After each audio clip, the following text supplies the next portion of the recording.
Hi, my name is Crystal, and welcome to my channel. It's all about books. Please subscribe, and if you like my video, please click like.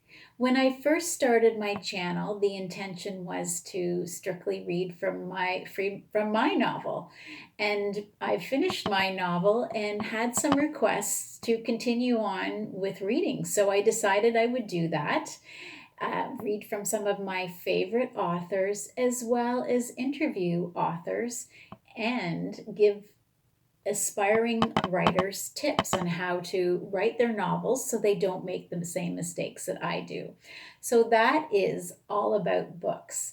Today, I would like to read from Richard Wagamese, Indian Horse. Indian Horse is one of my favorite novels. It is a novel that I think all Canadians should read.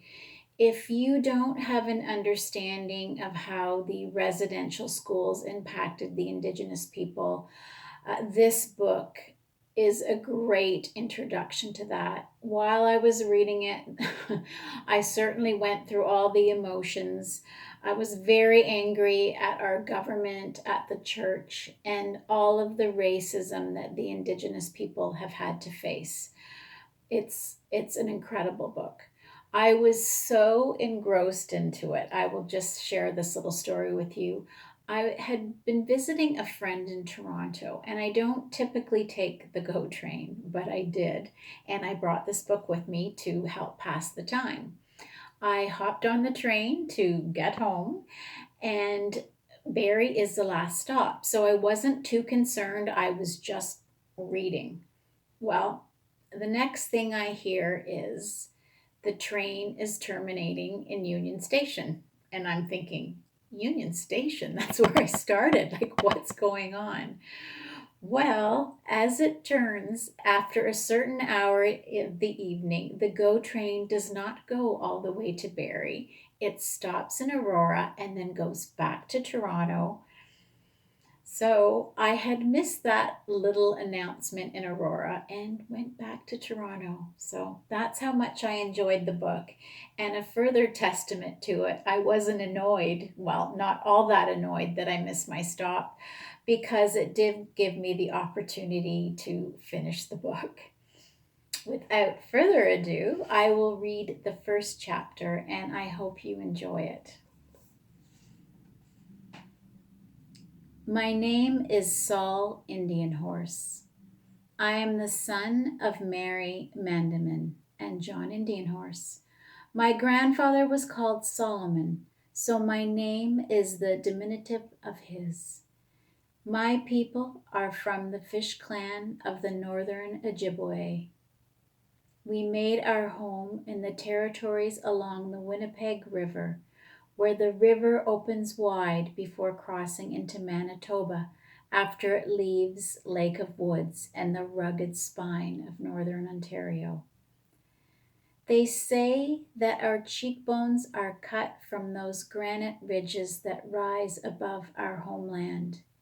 They say that the deep brown of our eyes seeped out of the earth that surrounds the lakes and marshes. The old ones say that our long, straight hair comes from the waving grasses that thatch the edges of the bays.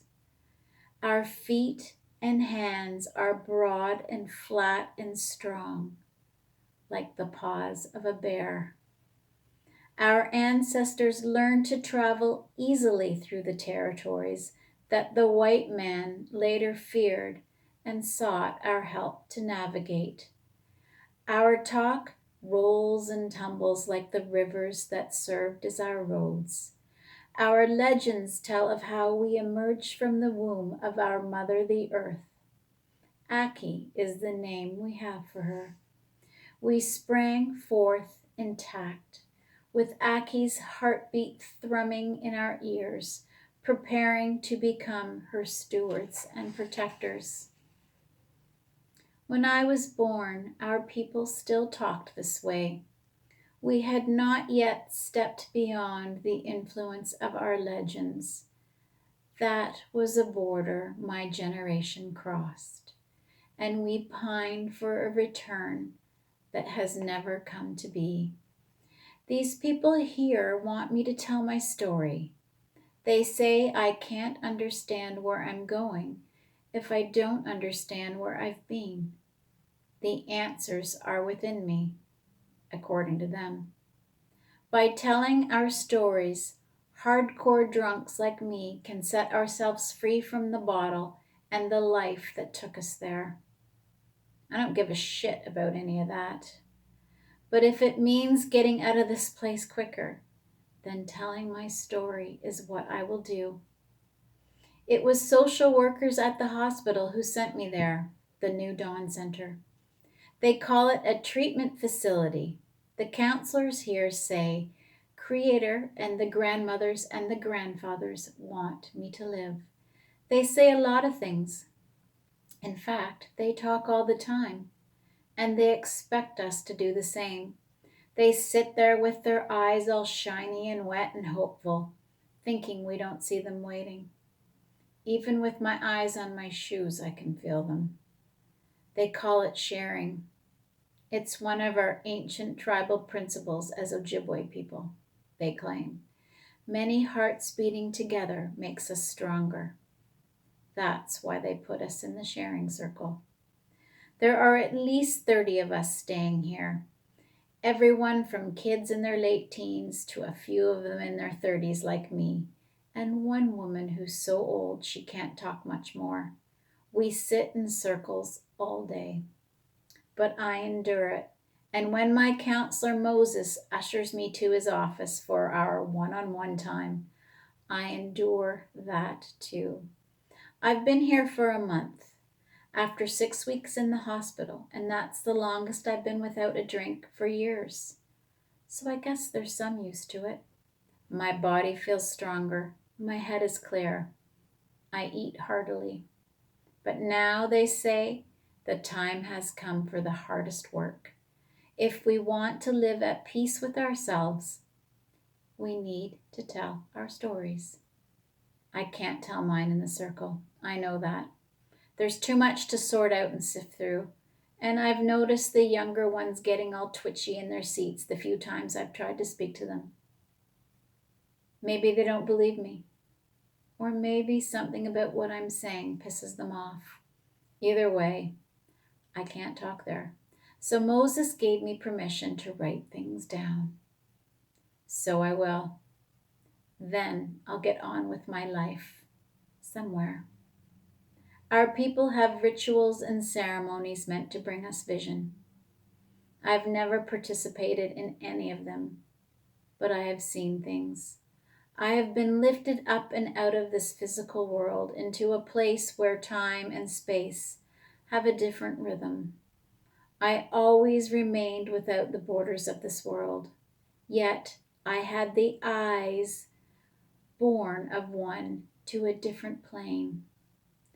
Our medicine people would call me a seer, but I was in the thrall of a power I never understood.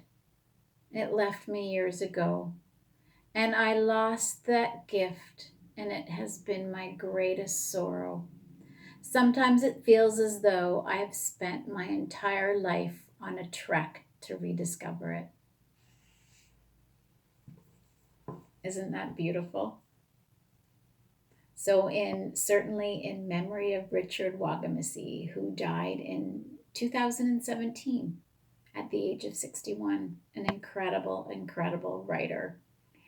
Next week, I will take a little bit of a step back. There were some questions about my novel, and I will answer them for you. Thank you for listening.